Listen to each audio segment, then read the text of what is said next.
ಕಲ್ಪಿಸಿ ನನ್ನನ್ನೇ ಅಲುಗಾಡಿಸಲು ಪ್ರಯತ್ನ ಪಟ್ಟಿಯಲ್ಲ ನರಿ. ಈ ನಿನ್ನ ನರಿ ಕೂಗಿಗೆ ಈ ಬೆಟ್ಟ ಎಂದು ಒಳಗಾಡುದಿಲ್ಲ ಕಣೋ. ಹೇಳು, ಒಳ್ಳೆಯ ಮಾತಿನಿಂದ ನನ್ನ ಮಾತಿಗೆ ಒಪ್ಪಿಕೊಂಡು ನಿನ್ನ ಪ್ರಾಣವನ್ನು ಉಳಿಸಿಕೊಳ್ಳುವೆಯೋ, ಅಥವಾ ನನ್ನೊಂದಿಗೆ ವೈರತ್ವ ಸಾಧಿಸಿ ನಿನ್ನ ಪ್ರಾಣವನ್ನು ಕಳೆದುಕೊಳ್ಳುವೆಯೋ? ಹುಟ್ಟುವಾಗಲೇ ಸಾವನ್ನು ಬೆನ್ನಿಗೆ ಕಟ್ಟಿಕೊಂಡು ಬಂದಿರುವ ನನಗೆ ಪ್ರಾಣದ ಭೀತಿಯೇ ಇಲ್ಲ ಅಂದಾಗ ನಿನ್ನಂತವನ ಜೊತೆ ಹೋರಾಡುವುದೇ ನನ್ನ ಗುರಿ ಸಾಧಿಸುತ್ತೇನೆ ಎಂದು ನೀನು ಹರಿಯದೆ ಹಾರಾಡಿದರೆ ಕರೆ ತೆಗೆದುಕೊಳ್ಳದೆ ಬಿಡಲಾರ ಈ ಛಲಗಾರ. ಕರಿ ತೆಗೆದುಕೊಳ್ಳುತ್ತೇನೆ ಎಂದವರ ಶಿರ ಹರಿಯಲು ನರಹರಿಯಾಗಿ ರೂಪಿಸಿ ಬಂದಿದ್ದಾನೆ ಆ ನನ್ನ ಪರಶುರಾಮ. ಅಂದಾಗ ನಿನ್ನಂತವನ ಗೊಡ್ಡು ಬೆದರಿಕೆ ಬದಲಾರ ಈ ಶಿವರಾಜ. ನನ್ನ ಆಸ್ತಿ ಪಡೆದುಕೊಳ್ಳುವುದೇ ನನ್ನ ಬಲವಾದ ಛಲ ಸಾಧಿಸುತ್ತೇನೆ ಎಂದು ಹರಿಯದೆ ಹಾರಾಡಿದರೆ ಮರಣದ ರಾತ್ರಿ ಶಿರಸಾಗರವನ್ನು ಕಟ್ಟಿ ಹಾಕಿರೋನು ಈ ವಾದಿರಾಜ್. ಭೋಜರಾಜನ ಕುಡಿಯೇ ನಾನೆಂದು ಕಡಿವಾಣವಿಲ್ಲದ ಕುದುರೆಯಂತೆ ಈ ಅನ್ನಕ್ಕೆ ಗುರಿಯಾಗಬೇಡ. ಮರ್ಯಾದೆಯನ್ನು ನೀನು ಕೊಟ್ಟ ರೇಟರ್ಜಿಯನ್ನು ಹಿಂದಕ್ಕೆ ತೆಗೆದುಕೊಂಡು ಎಲ್ಲ ಆಸೆಗೆ ಸಹಿ ಹಾಕಿಬಿಡು. ಪಾಪ ಇವನು ಒಬ್ಬ ನನ್ನ ಅಣ್ಣನ ಮಗ ಅಂತ ತಿಳಿದು ಇದರಲ್ಲಿ 6 ಎಕರೆ ಜಮೀನಿಗೆ ವಾಪಸ್ ಕೊಡ್ತೇನೆ. ಅದು ಎಂದಿಗೂ ಸಾಧ್ಯವಿಲ್ಲ ಅಂದರೆ ಸಹಿಸಿಕೊ ಮಗಡೆ ಈ ಜಮೀನ್ದಾರು ಹೊಡಿತವನ್ನು. ಈ ನಿನ್ನ ಸೌಕರ ಈ ನಿನ್ನ ಮೋಸದ ಹೊಡೆತಕ್ಕೆ ಹೆದರಿ ಸಹಿ ಹಾಕಿ ಆಸ್ತಿ ಬಿಡುವ ಬೇಕು ನಾನಲ್ಲ. ಅಂದಾಗ ನಿನ್ನಂತವನ ಈ ಗೊಡ್ಡು ಬೆದರಿಕೆ ಈ ಚಾಟಿಯೇಟಿಗೆ ಲಾಠಿ ಪ್ರಹಾರ ಮಾಡಿ ಇಡೀ ನನ್ನ ದೇಹವನ್ನೇ ಲೂಟಿ ಮಾಡಿದರು ಆಸ್ತಿ ಬಿಡುವ ಬೇಕು ನಾನಲ್ಲ.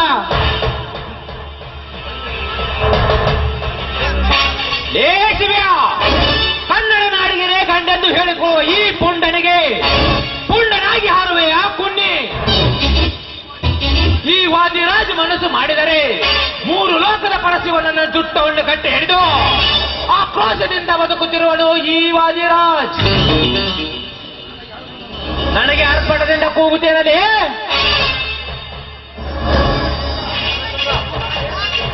ಈಗ ನಾನಿನ್ನ ಚಿರಹರದೆ ಬಿಡಲಾರೆ.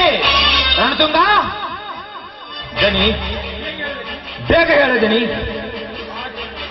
ಕಾಗೆ ತರ ಕೂಗಿ ಮರಣದ ರಾಗವನ್ನೇ ಹಾಡುತ್ತಿರುವ ಈ ಪೋಲಿ ಹುಡುಗನನ್ನು ಒದ್ದು ಆ ಬಾಂಡಿಗೆ ಸಹಿ ತೆಗೆದುಕೋ. ದನಿ, ಇವು ನಾನು ಒದ್ದು ಅತಿಕ್ರಮದಿಂದ ಬಾಂಡಿಗೆ ಸಹಿ ತೆಗೆದುಕೊಳ್ಳೋದು ಅಷ್ಟೇ ಹಾಕಿದ್ದಾನೆ. 3 ದಂಡೆ ಆಸ್ತಿಯ ಮುಕುಟಕ್ಕೆ ಕೈ ಹಾಕಿದ್ದಾನೆಂದ್ರೆ ಇವನ ಗಾಢವಾದ ದೇಹಕ್ಕೆ ಗುಂಡಿಕ್ಕಿ ಕೊಳ್ಳೋದೇ ಲೇಸು. ಎನಿಸಿರಿ ಈಗ 3ರ ಅಂಕೆಯನ್ನ. ಶಿವ್ಯಾ, ನನ್ನ ಅಂಕೆ ಅಂಶ ನನಗೆ ಮಹತ್ವ ಗೊತ್ತಾ? 1 ಕೂಗಿದರೆ ತಲೆ ಬಾಗಿ ಶರಣು ಮಾಡು ಎಂದು. ಮತ್ತೆ 2 ಕೂಗಿದರೆ ನಾನು ಹೇಳಿದ್ದಕ್ಕೆ ಸರಿ ಉತ್ತರ ಕೊಟ್ಟು ಒಪ್ಪಿಕೊಳ್ಳುವುದು. 3ನೇ ಕೂಗಿದರೆ ಮರಣದ ವಾರ್ತೆಯನ್ನೇ ಕರೆಯುವುದು. ಮೊದಲನೇದಾಗಿ ಶಿವ್ಯಾ ಹಾಕೋ ಸೈನ. ಅದು ಈ ಜನ್ಮದಲ್ಲಿ ಸಾಧ್ಯವಿಲ್ಲ ಅಂದ್ರೆ ಮಗನೇ ಸಹಿಸಿಕೋ ಈ ರಣತುಂಗನ ಹೊಡೆತವನ್ನ.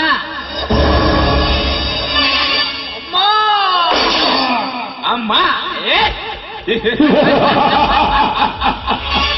ಅಮ್ಮ ಎಂದು ಕೂಗುವ ನಿಮ್ಮಂತ ನರಕುರಿಗಳಿಗೆ ಏನು ಗೊತ್ತಿದೆ ಅಮ್ಮನ ಬೆಲೆ? ಹುಟ್ಟುವಾಗಲೇ ಈ ರಣತುಂಗ ಹುಲಿ ರಕ್ತವನ್ನೇ ಕುಡಿದು ಬೆಳೆದವನು. ಅಂತದ್ರಲ್ಲಿ ನಿಮ್ಮಂತವರ ರಕ್ತ ಎಂದರೆ ಅಮೃತ ಪಾನ ಇದ್ದಂತಲೇ ಮಗನೇ.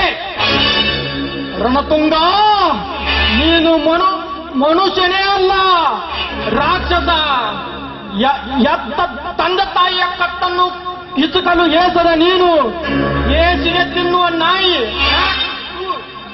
ಅನ್ಯಾಯದಿ ನನ್ನ ಪ್ರಾಣ ತೆಗೆದರು ಕೊಬ್ಬಿನಿಂದ ಉಪ್ಪಿ ಮೆರೆಯುತ್ತಿರಲ್ಲ. ನಿಮ್ಮ ಕೊಬ್ಬನ್ನು ಇಳಿಸಲು ಬರುತ್ತಾನೆ ಆ ನನ್ನ ಹಸಿದ ಹಬ್ಬುಲಿ ಗಂಡುಗಲಿ ವೀರ ಪರಶುರಾಮ.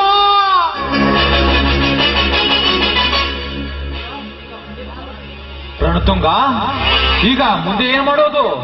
ಬೇಗ ಹೇಳಿದ್ದೀನಿ, ನೀವೇ ಏನು ಮಾಡುತ್ತೆಂಬುದು. ಅದಕ್ಕೆ ವಿಚಾರ ಮಾಡ್ತೀರಿ ದನಿಯರ? ಹೆಂಗೂ ಮುಂಜಾನೆದ ಹವಾಸಿರಿ ಅಂತೇಳಿ ಪರಶುರಾಮ್ ಬರ್ತಾನ, ಅಲ್ಲೇ ಗದ್ದ ಮಾಡಿಬಿಟ್ರೆ ಆತು. ಹಾ ಅಂದರೆ ಅಂದ್ರ ಅಷ್ಟು ಬರ್ತಾವಲ್ರಿ ಸೌಕರ್ಯ. ನೋಡ್ರಿ, ನಸಕ್ನ್ಯಾಗ ಎದ್ದು ಕಣ್ಣು ಒರೆಸ್ಕೊತ ವಾಕಿಂಗ್ ಕತ್ ಗಾರ್ಡನ್ಗೆ ಬಂದಿರ್ತಾನವ.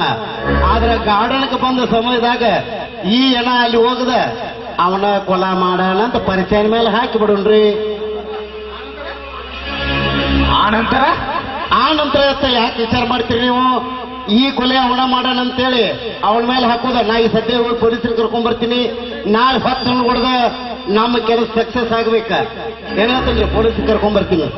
Good idea, good idea. ಸರಿ, ಬೇಗ ಇಲ್ಲಿಂದ ಹೋಗೋಣ. ನಾವು ಬಹಳ ಹೊತ್ತು ನಿಲ್ಲುವಂತಹ ಸಮಯ ಇದಲ್ಲ. ಬನ್ನಿ ಹೋಗೋಣ.